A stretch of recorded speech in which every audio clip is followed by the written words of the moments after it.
está al abrigo de Dios, morará bajo sombras de amor, sobre él no vendrá ningún mal, y en sus alas feliz vivirá.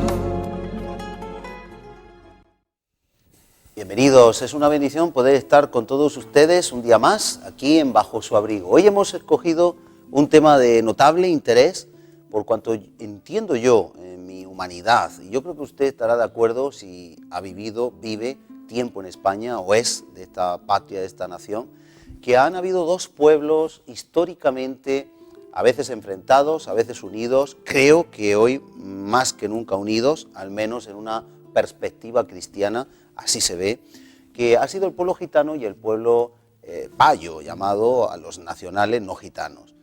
Pero hoy hemos titulado un solo pueblo bajo su abrigo. ¿Puede Dios unificar, limar diferencias, dejar de vernos como una cosa separada, una cosa confrontada y empezar a vernos como hermanos?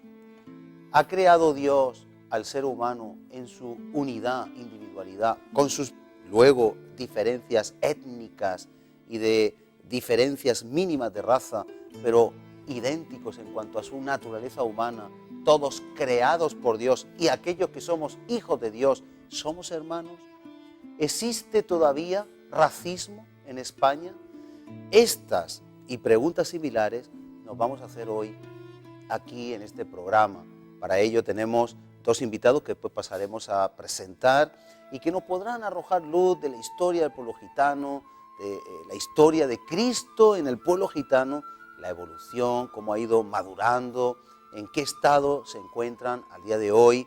Pero si ese racismo existe, tenemos en cuenta nosotros versículos tales como nos dice en Juan 3:16, que Cristo fue entregado por Dios para que todo aquel, subrayo, comillas, todo aquel, no habla de una raza en concreto, no habla de una nación, de una patria, de un color de piel, de una genética, sino que todo aquel que en él crea no se pierda, mas tenga vida eterna. ¿Hay alguna diferencia? Todos conocemos persecuciones raciales, discriminaciones raciales, incluso Hitler, lo que hizo con el pueblo judío, pero realmente usamos la Biblia, dice en 1 de Juan 2:2, y Él, Cristo, es la propiciación por nuestros pecados, y no solamente por los nuestros, sino también por los de todo el mundo. Cristo es inclusivo, Cristo abarca a toda la humanidad, negros, orientales, blancos, gitanos. La Biblia lo dice así. Ahondaremos un poquito más en todo esto. ¿Tiene el pueblo gitano cosas que podemos de ellos aprender? Porque hoy vemos la crisis que hay de valores en la sociedad, la falta de respeto a las personas mayores en autoridad. Nos gustaría también preguntar de dónde vienen las raíces del respeto, el patriarca, al padre, a la persona que figura como autoridad. ¿Sigue vigente en el pueblo gitano? ¿Es esto algo bíblico? ¿No es lo que nos enseña en el Antiguo Testamento la figura de Abraham, la figura de Jacob? ¿No es acaso algo que quizá tenga sus raíces en la Biblia? ¿No sería mucho más enriquecedor que ambas culturas viviésemos unidos y dejáramos a un lado toda diferencia étnica, toda diferencia de nuestra raíz y pudiéramos adorar conjuntamente a un mismo Dios? Así que nos dice en Juan 13:34 que, le leo, un mandamiento nuevo os doy, dice Jesús, que os améis unos a otros como yo os he amado. El racismo puede ser una plaga en la humanidad, pero Cristo ha venido a exterminar toda plaga y a traernos su revelación y su verdad. De todas estas cosas, y concluyo para ver un vídeo, un par de vídeos breves, que nos van a hablar de la obra del pueblo gitano junto a Cristo, redimido por Cristo aquí en esta nación. Quiero leer antes en Gálatas 3:28, donde dice así: ya no hay judío ni griego, no hay esclavo ni libre, no hay varón ni mujer. Yo añadiría en este contexto, no hay gitano ni payo, porque todos somos uno en Cristo Jesús. Así que Les invito a que podamos seguir estos dos vídeos que vamos a ver, apenas 1 minuto de uno y 5 minutos de otro.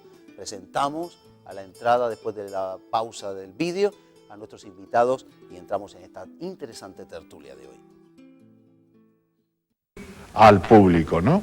La Iglesia de Filadelfia tomó su nombre del libro de Apocalipsis, con el deseo de poner en práctica el significado de esta palabra griega, que quiere decir amor fraterno. En 1965 llegaron a España un grupo de gitanos que habían ido a Francia a trabajar. Allí escucharon el Evangelio y fueron cautivados por el amor de Dios. La pasión por compartir su experiencia les llevó a un trabajo intenso de evangelización entre el pueblo gitano español. Con la ayuda del gitano francés Clement Lecossec, comenzaron predicando en Bilbao, Santander, Aranda del Duero, Valladolid, Burgos y así por el resto de la península. La vitalidad y alegría de aquellos primeros evangélicos gitanos despertó un gran interés entre su pueblo.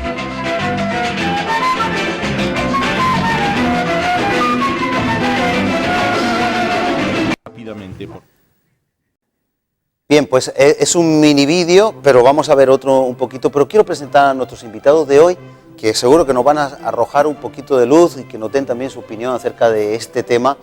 Y empiezo por Francisco Correas, para los amigos. Paco, bienvenido, que el Señor te bendiga mucho, gracias por estar aquí. Y también por José Nieto, a los amigos Pepe, así que también bienvenido y gracias por estar aquí. Gracias, hermano. Es una bendición teneros. ¿Qué podemos decir así a vista de pájaro, antes de ver otro vídeo que tenemos ahí preparado? ¿Cómo veis vosotros el tema? Vosotros sois gitanos, para mí no lo soy, lo sabéis, yo tengo muchos amigos, buenos amigos gitanos. La verdad es que Cristo marcó la diferencia. Recuerdo mínimamente en mi infancia, esto de los gitanos era algo que nos daba fobia. Habían peleas, que no de manos, sino como confrontación en el colegio, pero luego en Cristo todo cambia, no tiene nada que ver. Yo tengo hermanos gitanos que los quiero tanto como a hermanos de sangre, yo no veo diferencia. ¿Qué podemos decir? A voz de pronto, a vista de pájaro. Pues lo que ha pasado es que Cristo ha ocurrido como Pablo habla en los Efesios, que Él es nuestra paz, y de ambos pueblos hizo un solo pueblo, derribando la pared intermedia. Y cuando una persona tiene un encuentro con Cristo Jesús, todas esas barreras de racismo, todas esas cosas que dividen en Cristo se rompen, se quiebran. Y ahora que de ambos pueblos, digamos en este momento, por el tema que estamos tratando de racismo, entre payos y gitanos, ese muro que nos separaba se derriba. Y ahora solo nos vemos como un solo sentir, y es que somos hermanos, unidos por el mismo Padre, por la misma fe, por el mismo Hijo de Jesucristo, y eso nos ha hecho un solo pueblo, con el mismo sentir y con el mismo pensar. Quizá vemos más lo que nos une que lo que nos desune, ¿verdad? Pueden haber algunas diferencias culturales también, sí, de raíces, pero no nos importa tanto, estamos más de acuerdo en lo que nos une. Paco, ¿cómo ves tú el tema? Bueno, el amigo Pepe, el hermano Pepe, ha abordado quizá la parte positiva y espiritual, pero yo me quisiera centrar un poquito más en la parte social, ¿vale? Entonces, no podemos mirar para otro lado de la realidad que tenemos en nuestro país, centrándonos en nuestro país. El pueblo gitano es un pueblo que ha sufrido mucho, ha sufrido lo indecible, sigue sufriendo.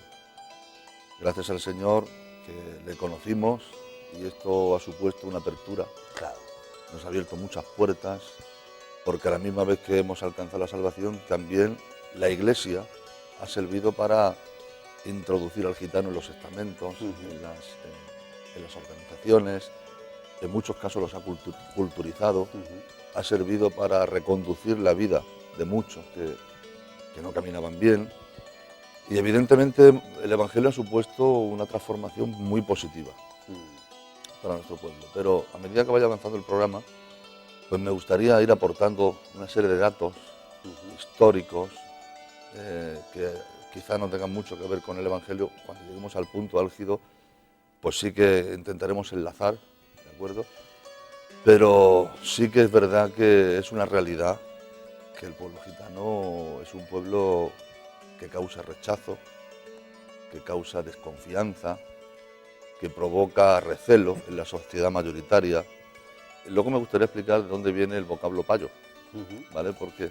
Con libertad puede ya. Desde Ah, este pues momento, bien, sí. bien. Podemos entrar en el tema. Bueno, mira, quiero, ante todo, bueno, disculpe la audiencia por no saludarles, no he dado los buenos días y, bueno, pues aprovecho el momento para saludarles y enviarles un saludo a todos los hermanos y oyentes y televidentes que nos estén viendo. Existen documentos antiguos que pueden demostrar, más allá de toda duda razonable, que los primeros gitanos entraron en España exactamente el 12 de enero de 1425. O sea, no estamos hablando que lleguemos anteayer. Llevamos aquí aproximadamente cerca de 600 años. Cuando el gitano entra en España, entra a través de los Pirineos, provenientes de Francia. O sea, que fue una entrada en círculo. Los gitanos entraron en este tiempo en grupos pequeños de apenas 50 o 100 miembros, dirigidos cada uno de estos grupos por un líder que se llama a sí mismo duque o conde del Egipto Menor. De ahí el nombre de egipcianos, que luego derivó en la palabra gitanos. Al principio de la entrada de los gitanos en España, en el siglo XV, la acogida inicial fue relativamente buena si la comparamos con la situación en los siglos posteriores. Al principio los gitanos eran vistos con algo de curiosidad e incluso con algo de respeto. Y algunos países y señores ofrecían escoltas a sus comitivas que se presentaban como peregrinos cristianos. Al hacer su entrada los gitanos en España vía Pirineos desde Francia, lo primero que escucharon los gitanos y aprendieron fue el lenguaje de los pueblos de los Pirineos, el catalán, ¿de acuerdo? Donde los campesinos de aquellas regiones se les llamaban eran los habitantes de la región del Pallés. No sé si habéis oído hablar. Sí. Entonces, a los gentilicios del Pallés se les llama payeses. Sí. Claro, la primera toma de contacto de los gitanos con la población autóctona de la península ibérica pues fueron los catalanes del Pallés, a los que se les llamaba payeses. Y de ahí deriva el vocablo payo. Es un vocablo que en el idioma romanó, que es el idioma que hablan los gitanos, universal, ese vocablo no existe. Es un vocablo creado aquí en España, porque hay otros vocablos y yo no domino, desgraciadamente no domino el lenguaje de nuestro pueblo, se perdió impositivamente porque los reyes católicos amenazaron y llevaron a cabo las amenazas que en España, si había alguien que hablara ese idioma, pues se le cortaba la lengua. Entonces los gitanos españoles del siglo XV, a la fuerza, tuvimos que perder ese idioma y lamentablemente no lo practicamos. Sabemos alguna palabra suelta, pero poco más. Hay algunos hermanos en Cristo y algunos amigos que sí se han dedicado a hacer un trabajo de investigación. Conozco concretamente un siervo, un ministerio joven de la ciudad de Logroño que se llama Israel Gabarri,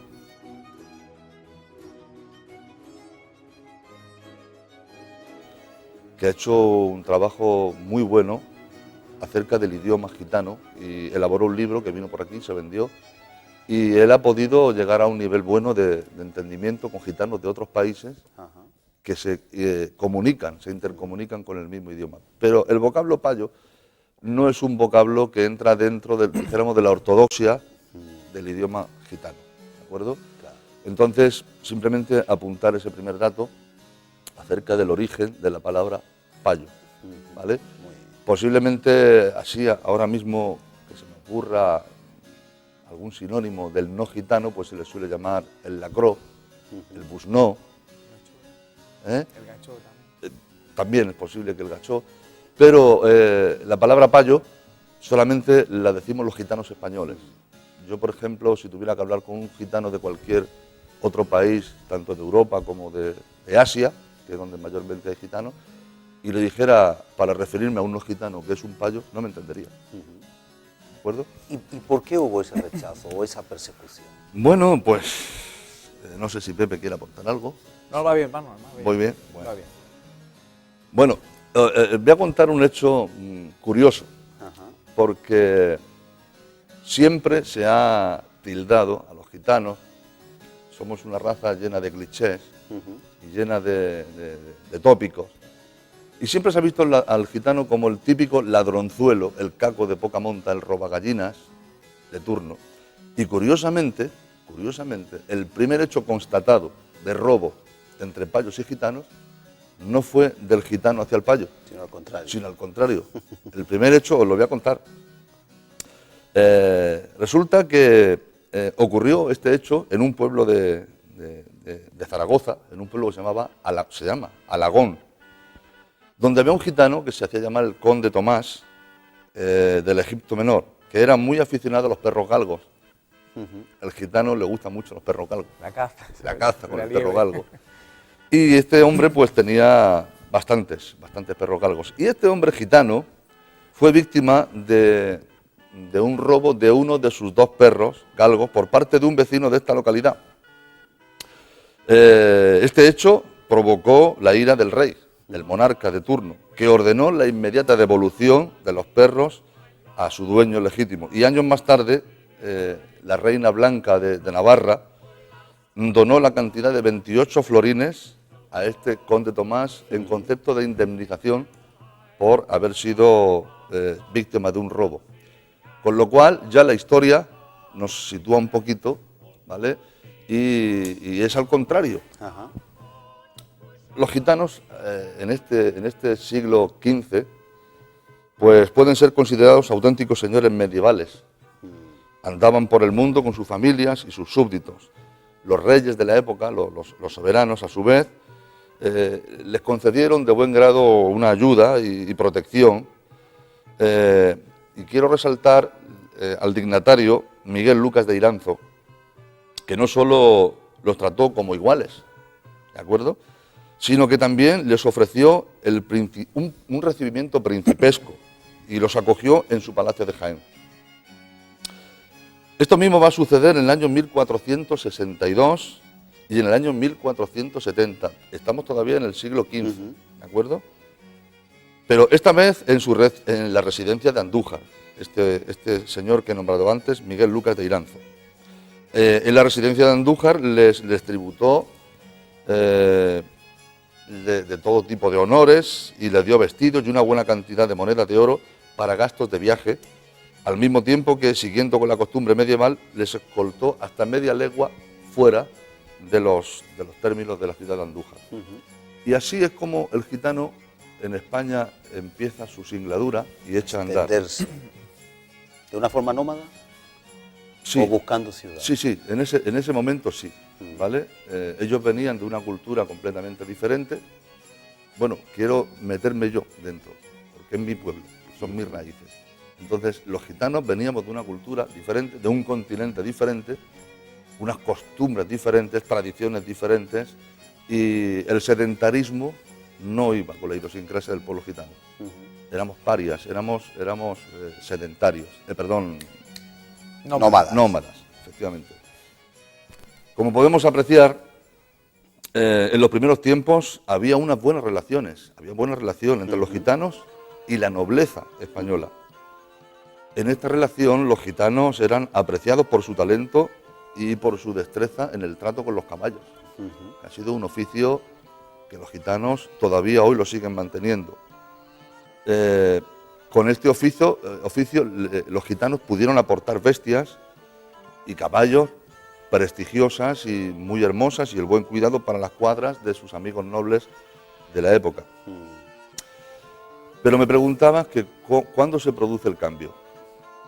Pues esta fase de luna de miel, entre comillas, entre los gitanos y los señores feudales del siglo XV, no iba a durar mucho, porque en el año 1499, finalizando el siglo XV, aparece la primera pragmática contra los gitanos firmada por los reyes católicos. Creo que todos los que han estudiado un poquito de historia pues pueden conocer un poquito de qué les estoy hablando.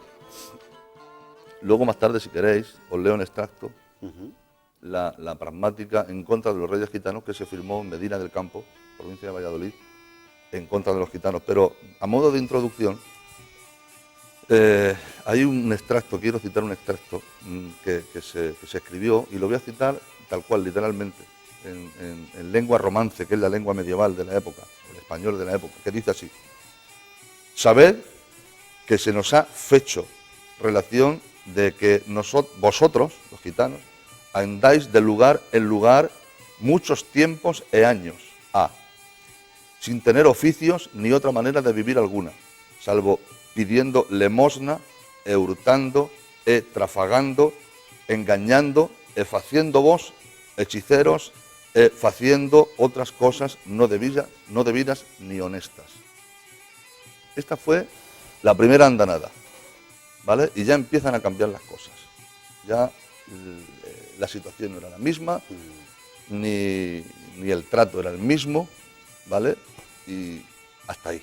Empieza una persecución, empieza otro trato, ¿no? Con Sí. ese pueblo que estaba un poco como invitado, un poco incluso interrelacionándose. Sí, Pepe. Hay algo también que creo que va en la genética del pueblo gitano, ¿no? Y es tocante al trato. Digamos que en la hora entendemos muy bien el tema, sobre todo de los animales, sobre todo de caballos, yeguas y toda esa serie de animales que siempre han estado viviendo en el pueblo gitano y viviendo también de ellos. Pero sí no podemos evitar de que a la hora de los tratos, la sagacidad del pueblo gitano tocante a los tratos es una sagacidad extrema, superior, digamos, entre comillas, a cualquier payo. Por el trato somos personas que podemos llevar un trato y jamás perdemos. Siempre hemos estado de alguna manera tratando para siempre vivir de los animales y siempre, si no por dinero o por trato de cambio de animales, siempre hemos ganado en ese aspecto. Claro, eso ha repercutido mucho porque incluso por el siglo XV nos prohibieron, ¿verdad?, hacer tratos de animales. Lo único que nos daban era poder trabajar en el campo, pero se acabó todo trato de animales. Y entonces, claro, era nuestra vida, era lo que, digamos, lo que mejor sabemos hacer. Entonces, también se nos prohibieron vender, también no podíamos estar más de 2 meses o 3 meses fuera del lugar. Nos hicieron estar estables a un espíritu que somos nómadas por naturaleza, como ha dicho el hermano Paco, lo llevamos en la sangre ser nómadas. Entonces, nos obligaron a vivir en lugar fijo y no podíamos estar un X tiempo fuera, creo que eran 2 o 3 meses, no podíamos estar fuera. Y si era el caso, teníamos que justificar por qué causa no estábamos en el lugar destinado que hemos dado como empadronamiento. Entonces, de ahí, eso fue, digamos, el primer fundamento que llegó. Luego llegaron otra serie de cartas por los reyes católicos, iban de mal en peor, incluso éramos perseguidos.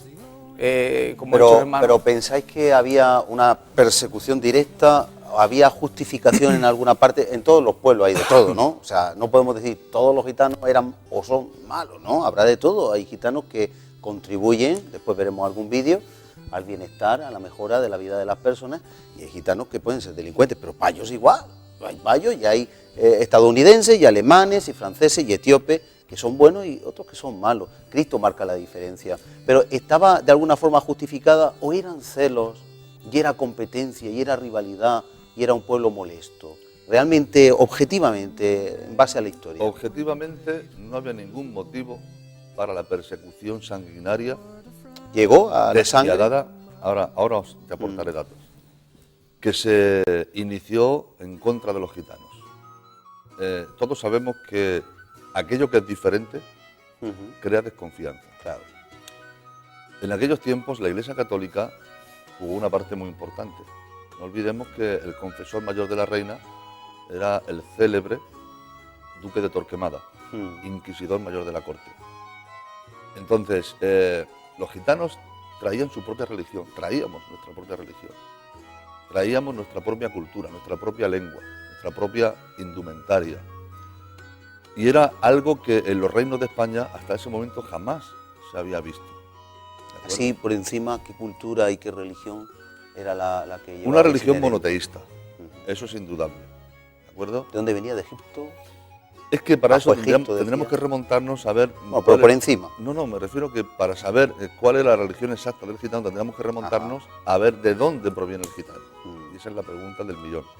Porque realmente hay muchas hipótesis, pero con certeza no se sabe. Somos un pueblo que no sabemos cuál es nuestro origen. No tenemos patria, no tenemos bandera. Nuestra patria es la tierra, nuestra bandera es el cielo.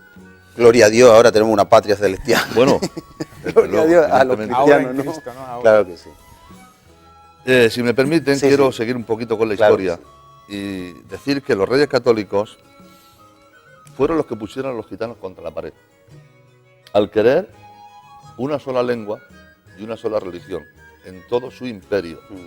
Porque recordemos que España, finalizando el siglo XV, no era un simple reino, era un imperio. Un imperio es aquel que extiende sus tentáculos, porque fue cuando Cristóbal Colón llegó con las 3 carabelas, la Pinta, la Niña y la Santa María y descubrieron América. Entonces, los reyes católicos querían una sola lengua y una sola religión, la católica. Claro. El gitano es un pueblo que no quiere ataduras ni prohibiciones, lo llevamos en la sangre. ¿De acuerdo? El gitano deseamos ser como las aves del cielo, como han sido nuestros abuelos, nuestros antepasados, nuestros padres. Así es el gitano, un espíritu libre. ¿De acuerdo? Pero los reyes católicos negaron la libertad de este pueblo, que es el mío y el de Pepe, y también nos negaron los oficios, todas las costumbres, la música, la danza, el trabajo y la lengua, el idioma. Al gitano del siglo XV se le prohibió su forma de vestir y hasta incluso procrear, que es una forma de genocidio. ¿De acuerdo? Claro. Quizá incluso más efectiva que el que puso en marcha Adolf Hitler. La pérdida de libertad fue tan grande que llegó a prohibírseles, como decía Pepe, salir más allá de media legua del pueblo donde habitasen. Al que no respetase estas órdenes, la primera vez se le cortaban las orejas y si reincidían se le enviaba a galeras o a la horca. Así se las gastaban los reyes católicos, que no sé por qué les llamaban católicos, porque, bueno, la verdad es que hicieron mucho daño a mi pueblo. Mi pregunta de antes, y la reitero, ¿era por envidia?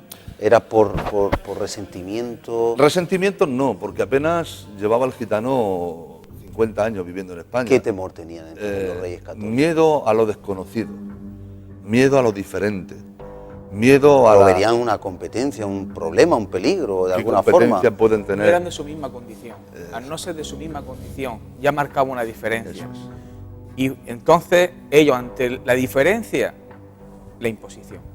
Muy bien. O se hace de esta manera, o ustedes no pueden habitar este reino. Y si tienen que pasar por este reino, tiene que ser con estas condiciones. Con mi religión, con mis costumbres, con mis tradiciones y con mis leyes. Y se la impusieron desmedidamente. Un absolutismo. Total. Más bien una dictadura extrema manchada con sangre. Muy bien. Hasta el día de hoy lo hemos pagado, porque hemos perdido la lengua, hemos perdido muchas oficios que deberíamos ser un pueblo también en el sentido de que podamos tener ser un pueblo polifacético en muchas áreas de trabajo. Sin embargo, nos han limitado tanto que nuestros antepasados no pudieron enseñarnos muy poquitas cosas de lo que hoy nos ganamos la vida. Incidiendo un poquito en lo que decía antes, acerca de que llegó a prohibírseles incluso la procreación, fíjense este dato importante, y es que a los niños se les apartaban de sus madres al destetarlos, los metían en hospicios, con la finalidad de cuidarlos hasta los 10 años aproximadamente. Y en esa edad, a los 8 o 10 años, ya se les ponía a servir como esclavos para señores feudales por la comida y un vestido al año. Ese era todo el sueldo que recibían niños de 8 o 10 años, que eran apartados al ser destetados de sus madres, los metían en auspicios donde se les maltrataba, ¿de acuerdo?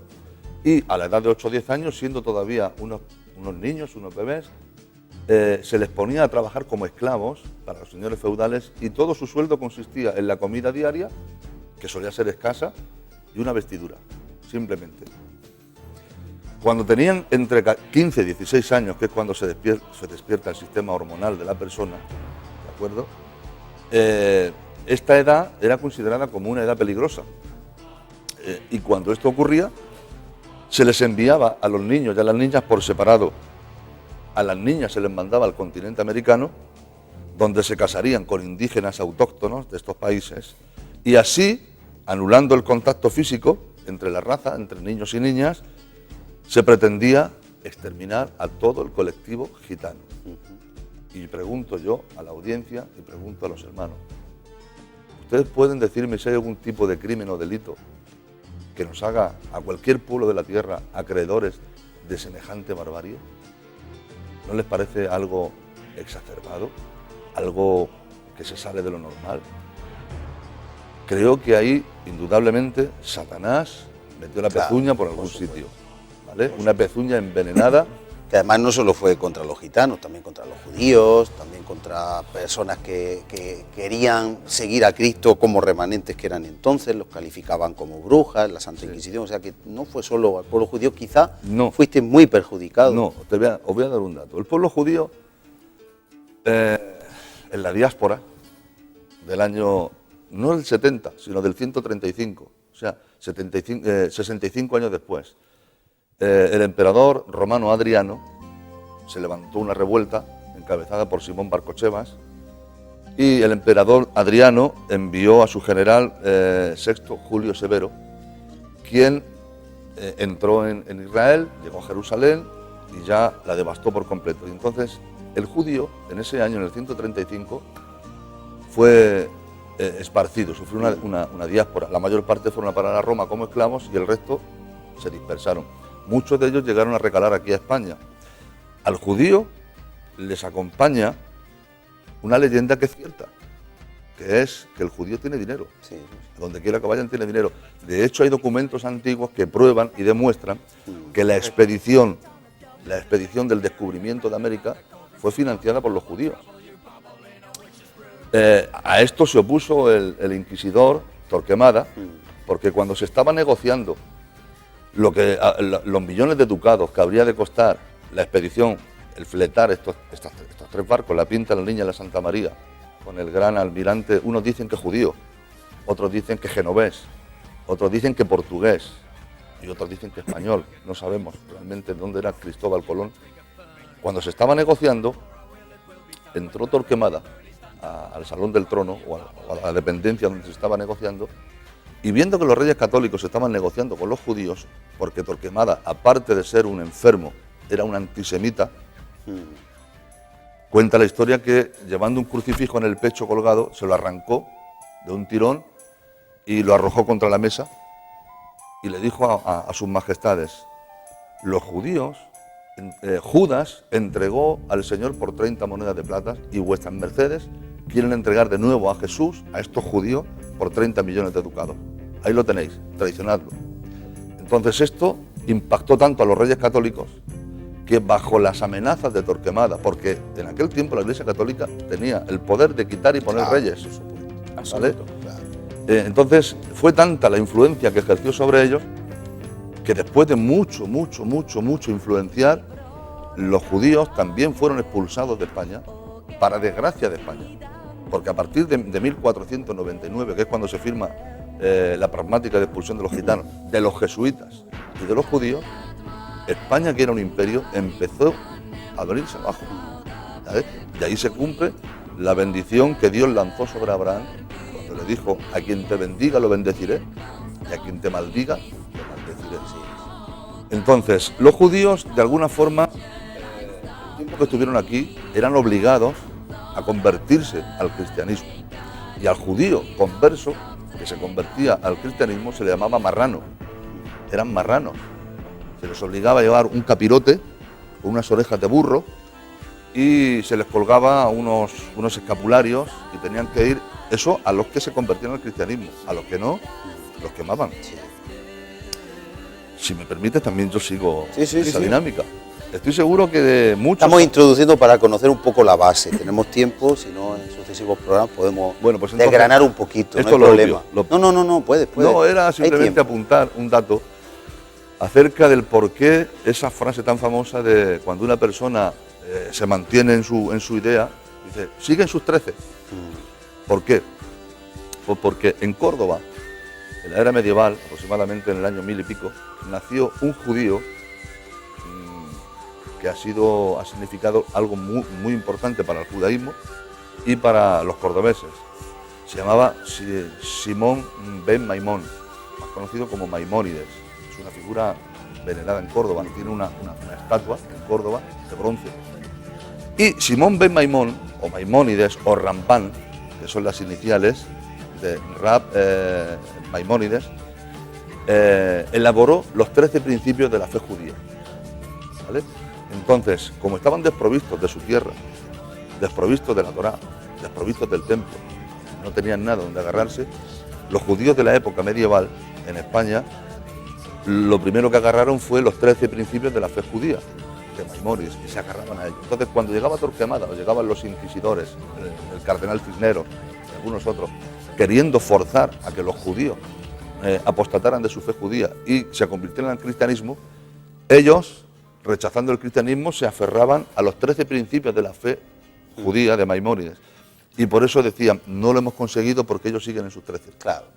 ¿Sabes? Efectivamente. De ahí deriva. Muy bien. Entonces, el problema realmente lo tuvimos el pueblo gitano, porque el judío es un pueblo que donde quiera que ha ido, no solamente ha prosperado él, sino que ha hecho prosperar al país de acogida. El gitano no. El gitano, por desgracia, hemos sido un pueblo pobre, un pueblo marginado, un pueblo maltratado, que ha despertado mucha desconfianza, y cuando vayamos avanzando en el tema, pues os seguiré dando algún dato más. No sé si quiere Pepe aportar algo. Lo que sí es cierto es que nos han prohibido, ¿no? Estamos hablando en el año 1500, por tener alguna iniciativa, oportunidades en cualquier rama artesanal que podíamos haber desarrollado para poder llevar funciones a cabo. Y eso puede pasar de padre a hijo. Entonces, si nos han privado de nuestra libertad, nos han privado de nuestra lengua, hemos vivido un pueblo hemos sido más perseguidos que el pueblo judío, pues digamos que la barbarie que se ha cometido contra nosotros ha sido mayor en España que como puede ser los judíos o también otra índole que hayan sufrido también en una persecución en el tiempo de 1500. Luego es un daño que ha trascendido a los días de hoy. Se condenó un poco a la, digamos, esterilidad, ¿no? Productiva, se condenó un poco a ser improductivo, a no tener un quehacer, como habéis dicho. Sí. Y claro, tarde o temprano, ahí yo observo dos circunstancias. Estamos viendo la historia, para que ya hablaremos de Cristo, ¿no? Pero estamos fundamentando. Eso. Pero ahí hay dos consecuencias obvias. La primera es que la vida hay que ganársela, si no hay que buscársela. Y otra, que puede crear un resentimiento también en el pueblo judío. También puede crear como el rechazo, la marginación, puede crear, en el pueblo gitano, perdón, puede crear un resentimiento, puede crear, yo no digo todo, pero puede haber también como un espíritu que se infiltre y que haga como una rivalidad y como un querer hacer daño. Es natural, se ha provocado, se ha sembrado. Llevamos casi 600 años sufriendo el azote de la marginación, de la persecución, del maltrato, del rechazo. Y es indudable que después de 600 años, pues el pueblo gitano esté resentido, claro, porque hoy el maltrato no lo aguanta nadie, ¿vale? Entonces llega un momento en el que ya dicen basta, ¿vale? Cuando los judíos fueron expulsados de España, en los años 80, el rey don Juan Carlos I, reconociendo el error gravísimo que se cometió, en viaje oficial fue hasta el Estado de Israel y en el Knesset, que es el Parlamento judío, habló como rey de España, como monarca de España, heredero de los Austrias y de los Borbones. Bueno, él es Borbón, no es Austria, pero representando al pueblo español, se puso en pie y en medio del Parlamento pidió perdón en nombre de la corona y en nombre del pueblo español al pueblo judío por la afrenta a la que fue sometido. ¿De acuerdo? Naciones Unidas después del genocidio que se produjo en Alemania contra los judíos, ha indemnizado a los judíos y les ha reparado los daños de la guerra. Pero quiero recordar que aunque murieron 6 millones de judíos, también murieron en los campos de concentración, sobre todo en Auschwitz, murieron entre 600.000 y 1 millón de gitanos, gaseados. Nadie nos ha perdido perdón, nadie nos ha indemnizado, nadie se ha preocupado de nosotros, ¿de acuerdo? Seguimos sufriendo todavía y nadie aboga un poquito por nuestra etnia y por nuestro pueblo. Y es una realidad palmaria que el gitano es un pueblo que vive en España, que vive en Europa. ¿Qué hemos aportado al pueblo gitano a la sociedad española? Pues hemos aportado cultura, hemos aportado folclore, hemos aportado luz, hemos aportado, tradiciones. Hoy en la jerga de la calle hay muchas palabras que hablan los jóvenes que han sido tomadas, ¿vale? Hay neologismos dentro del idioma castellano que han sido tomadas del idioma romano, no es el idioma caló, porque el caló es un color y caló significa negro. Entonces, claro, por eso se asocia cuando decimos el caló, el calé, porque solían ser de tez morena, ¿vale? Y le llamaban negros en ese lenguaje, pero realmente el nombre de nuestro idioma es el romano, con doble R al principio, ¿de acuerdo? Entonces nadie se ha preocupado de nosotros, nadie aboga por nosotros, mientras que otros pueblos que sí han sufrido. Quiero recordar que hay otro pueblo, que es el pueblo kurdo, también es un pueblo de origen desconocido, y quizá fuera el pretexto que utilizó Estados Unidos para la invasión de Irak, porque Saddam Hussein gaseó con gases tóxicos a este pueblo y murieron muchísimas personas del pueblo kurdo. Esas imágenes salieron publicadas. Naciones Unidas puso sanciones contra Irak y al final desembocó en la invasión y la guerra contra Irak, ¿vale? Porque defendían a ese pueblo kurdo. Pero ¿dónde están los defensores? Hombre, ¿dónde está? Está en el cielo. Claro, ahí es donde acabaremos. Eso es evidente. Y ya hablaremos en su momento de todo lo que el Señor ha hecho por nosotros. Pero en la sociedad en la que vivimos, ¿quién ha sacado una sola orden en favor del pueblo gitano? ¿Quién ha puesto protección sobre el pueblo gitano en Europa? Se está levantando una oleada de neonazismo en el que están asesinando a gitanos. La ultraderecha francesa y la ultraderecha italiana, hace solamente 2 o 3 años, lanzaron leyes donde se obligó a la expulsión. No sé si lo recordaréis, salieron en noticias. Con Sarkozy. Sarkozy y Jean-Marie Le Pen, que bueno, aunque él no gobierna, pero a instancias de Le Pen, es un ultraderechista consagrado, los gitanos fueron expulsados de Francia. Fue Sarkozy, efectivamente, quien dio esa orden. Y en Italia también. Sí. Lo que pasa y es eso que hace muy poquitos años. Sí, hace... Que no estamos hablando de 1500. Yo creo que no llega a 5 años, 3, 4 años. Tuvieron que recular porque, claro, la Unión Europea se les echó encima porque, al fin y al cabo, estos gitanos eran rumanos. Sí, pero mientras se regulaba esa ley, salieron. Mientras iban echando fuera. Salieron unos cuantos de Francia y de Italia. Hablabas de folclore. Sabemos que en Andalucía, lo que es el flamenco, ¿tiene algo que ver el impacto del pueblo gitano al folclore que hoy entendemos como cultura española o no? Bueno, si comparamos el folclore del gitano español con el folclore del gitano, por ejemplo, centroeuropeo, no tiene nada que ver. Es indudable la influencia árabe que ha habido en nuestro país, porque fueron 800 años de convivencia, ¿vale? Entonces, ha habido una mezcolanza de folclore del pueblo gitano con el folclore andaluz, con el folclore árabe. De hecho, la forma de cantar, los gorgoritos, el eje, ¿no? ¿Vale? El quejío, el pellizco, se parece mucho al pueblo árabe. Al folclore árabe, sobre todo al folclore marroquí, que es el país vecino con el cual estamos conviviendo más de cerca. Entonces hemos aportado ese punto de cosa que a los extranjeros les ha movido más a ver. Todos los que vienen aquí, a España, Pepe, vienen buscando el sol, los toros y el tablao flamenco. Y la paella. Y la paella, la paella valenciana.